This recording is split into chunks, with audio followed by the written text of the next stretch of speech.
Buenas tardes, chicos, otra vez estamos aquí para la clase de hoy, día 31 de marzo. Una clase poco breve, pero poco a poco iremos avanzando. Os quiero decir que tanto lunes como martes, jueves y viernes siempre daré clase, ¿vale? Con la presentación correspondiente, os la mandaré cada uno de los días, y el miércoles os pondré trabajo para presentar como muy tarde el domingo a las 9 de la noche, ¿vale? De ahora en adelante será siempre así. De todos modos, la semana que viene y la otra semana es Semana Santa y Semana de Primavera, que son vacaciones. Espero que las disfrutéis, pero siempre dentro de casa, ¿vale? Vamos a ver las páginas de vuestro libro 141 y 142, referentes a la función simbólica. ¿Qué significa? Vamos a ver, ¿qué es la función simbólica? ¿Qué significa? ¿Y cómo es? Vamos a ver, en este periodo en este estadio que estamos tratando, el estadio preoperacional, que va de los 2 a los 4 años, el mayor logro que hay es el desarrollo del lenguaje. Empieza a funcionar el lenguaje poco a poco. Hay niños que a los 18 meses hablan perfectamente, pero no es lo normal. Lo normal es que a partir de los 2 empiecen hablando, decir palabras, ¿vale? Entonces, para que se desarrolle el lenguaje, tiene que tener dominada la función simbólica. ¿Qué significa esto? Pues que la palabra mamá tenga el significado que tiene, represente para él a su madre, ¿vale? Esto es el lenguaje, ¿vale? Esto es la función simbólica.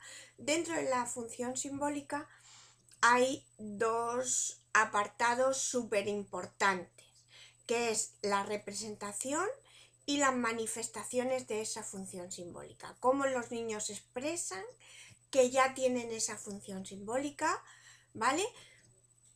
Vamos a verlo después, en el último apartado. El primero, la representación. ¿Qué es la representación? Pues es la sustitución de un objeto, de una persona, de una situación, que es el significado, por algo que ocupa su lugar, que sería el significante. Según el grado de proximidad que haya entre significante y significado, tendremos una clase de representación, ¿vale? La señal o índice, el símbolo o el signo, ¿vale? No hay que olvidar, y vuelvo otra vez a repetirlo, que el lenguaje es el mayor logro de esta representación, tanto el uso como el dominio del lenguaje, porque irán aprendiendo el significado de palabras polisémicas, o al revés, como una cosa se puede llamar de varias maneras, ¿vale? ¿Entendido? Los sinónimos. Entonces ese es el momento de aprenderlo, ¿vale? ¿Qué es la representación? La primera señal de la primera de las clases de la representación. ¿Qué es la señal o índice? En este caso, el significante tiene una relación muy próxima con el significado. Se tocan. El significante es el efecto de una causa muy próxima al significado. Por ejemplo, si nosotros vemos una humarera en la lejanía, ¿qué es lo que pasa? Pues que pensamos que hay un fuego. Efectivamente, muy bien lo habéis dicho. Si vamos andando por la arena y vemos una huella en la arena de la playa y vemos una huella de un pie, ¿qué pensamos? Pues que alguien hay cerca, presencia de alguien. Y podemos saber si es un pie más pequeño, si es un niño, ¿verdad? ¿Vale? Eso es señal o índice. ¿Qué es el símbolo? Es la relación entre el significante y el significado. Están un poco más distanciadas, no tan próximas como en la señal o índice. ¿Entendido? Por ejemplo, cuando los humoristas imitan a una persona, ¿qué hacen? Exageran algunos rasgos de esa persona. ¿Para qué? Para que lo veamos. Pero que hace falta que nosotros conozcamos a la persona para saber qué es. ¿Entendido? O si nosotros representamos un paisaje, vemos representado un paisaje, por ejemplo, de los grandes pintores, Tintoretto, de los grandes pintores, vemos un paisaje, por ejemplo, de Venecia, sabemos que es Venecia. Vemos un paisaje de la Puerta del Malecón y sabemos que es Murcia, ¿entendido? O de nuestra catedral. Las imágenes, por lo tanto, son todas las que nosotros tenemos, igual que los iconos del WhatsApp. Los iconos del WhatsApp, que hace falta que sepamos qué significa, porque hay veces que sí que tienen mucho que ver, pero otras veces nada. Otras veces serán signos, ¿vale? Que ahora vamos a ver qué es el signo. El signo, en el signo no existe ninguna relación entre significante y significado. Es el nivel más alto en el desarrollo de la función simbólica o semiótica, que significa lo mismo.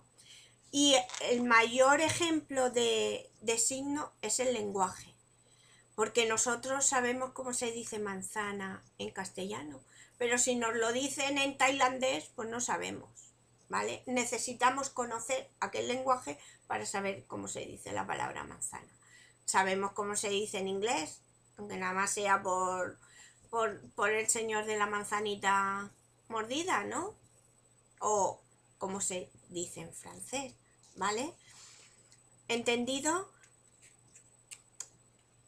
Lo mismo nos ocurre con otros lenguajes, como son, por ejemplo, el lenguaje de signos.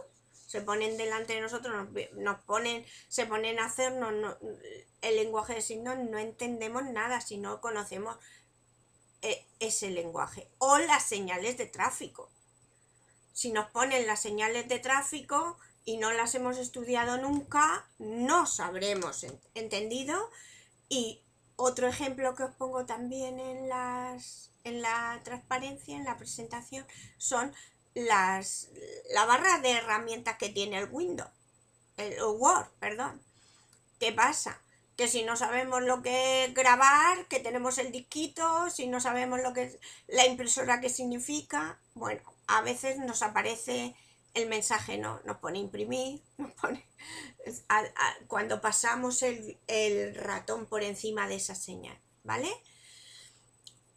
Seguimos avanzando y ya sabemos que el lenguaje es el mayor signo y la mayor representación. Ahora vamos a ver las manifestaciones de la función simbólica. La función simbólica se concreta en diferentes manifestaciones siempre relacionadas entre sí, ¿vale? Y vamos a ir de menor complejidad a mayor complejidad. La primera que aparece en el niño es el juego simbólico, ¿vale? Juego simbólico son los juegos de simulación del como si. Utiliza un objeto a capricho para sustituirlo por otro, ¿entendido? Por ejemplo, una caja como si fuera un barco para meterse dentro, que era uno de los dibujos que yo os puse en las transparencias de la semana pasada, y os lo pongo aquí también, os lo recuerdo para que veáis que eso es un juego simbólico. La imagen diferida, ¿qué significa? Pues que nosotros tenemos una imagen en nuestra cabeza y la imitamos cuando no está delante. Hacemos una imitación de algo que nosotros tenemos en nuestra cabeza, pero que no está delante. Por lo tanto, si nosotros tenemos una imagen en nuestra cabeza, ya tenemos, es una imagen simbólica. ¿Entendido? Es la imitación sin la presencia del modelo. Se cree que los niños ya han interiorizado la imagen del modelo y así pueden reproducirla cuando les interese. Está muy relacionada con la imagen mental que vamos a ver en el siguiente escalón, ¿vale? Por ejemplo, los niños imitan el movimiento de su madre al hablar o al darle de comer o al moverse, ¿vale? O a un tío suyo cómo se mueve o qué es lo que dice, ¿vale? Y ellos tienen la imagen de esa persona, ¿vale? Imagen mental. Es la imagen interna que tiene el sujeto de algo y su existencia se deduce de manifestaciones externas. Procede de la imitación interiorizada y se utiliza para producir evocaciones simbólicas, que son, por ejemplo, jugar a los médicos, a los papás, a las mamás, a las señoritas, jugar. Pero luego hay veces que se hace una imitación diferida. ¿Por qué? Porque se imita a una seño concreta. ¿Entendido? Y ahí os he puesto una foto de una nena jugando a los médicos, auscultando a un osito de peluche, ¿vale? Un poco tierna. La siguiente imagen de la función simbólica, representación de la función simbólica, es el dibujo, ¿vale?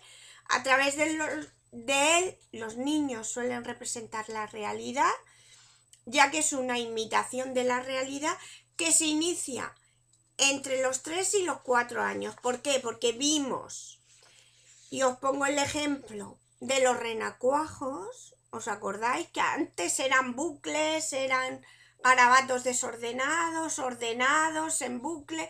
¿Os acordáis? Eso no tenía ninguna intencionalidad, pero ya cuando dibujábamos la figura humana, ¿os acordáis de los renacuajos? De la etapa preesquemática, ¿vale? Pues esos que decían, porque en la etapa preesquemática era de los 4 a los 7 años, os recuerdo, mirar para atrás en vuestro libro y buscarlo. Los renacuajos eran las primeras figuras humanas que dibujaba el niño, que generalmente era una curva cerrada en la que aparecían líneas que salían de ella, que simulaban los brazos y las piernas, pero que no siempre tenían que ver, coincidían en el número. Hay veces que parecía un sol la figura humana, ¿vale? Y os he puesto ahí dibujos de soles, de plantas, de dibujos para que lo recordéis. Y la última manifestación de la función simbólica, que ya hemos dicho, es el lenguaje, que es el máximo nivel de representación y marca el umbral de acceso al pensamiento preoperatorio. Empieza a los 2 años y cuando empiezan los niños a aprender este lenguaje, empieza ya el pensamiento preoperatorio. Sería, empiezan a hablar, empieza el pensamiento preoperatorio. ¿Entendido? Antes de empezar a hablar, los niños tienen que tener la función simbólica. Y luego, poco a poco, irán aprendiendo el lenguaje, ya os lo han explicado en expresión, y a esa edad aprenden palabras de un día para otro, un montón de ellas, y mejoran cada día su lenguaje y preguntan por qué y quieren saber por qué. Todo eso forma parte del aprendizaje del lenguaje. El porqué de los 2 años, 2 años y medio, y por qué, y a los 3, ¿vale? Después veremos que hay 2 etapas en este estadio. La veremos en la siguiente clase, ¿vale? En el estadio anterior, el lenguaje se realizaba directamente sobre los objetos que se percibían. Señalaba, decía nombres de las cosas que están delante, decía mamá y señalaba a su mamá, o decía pan y señalaba el pan, o agua y señalaba el agua. Y en este estadio ya los objetos están mentalmente en su cabeza. ¿Entendido? Por eso es la máxima manifestación de la función simbólica. El símbolo máximo es el lenguaje. Bueno, chicos, buenas tardes, que lo paséis muy bien y nos vemos pronto. Ya queda un día menos, ¿vale? Pero quedaros en casa. Un abrazo y un besote, ¿vale? Adiós.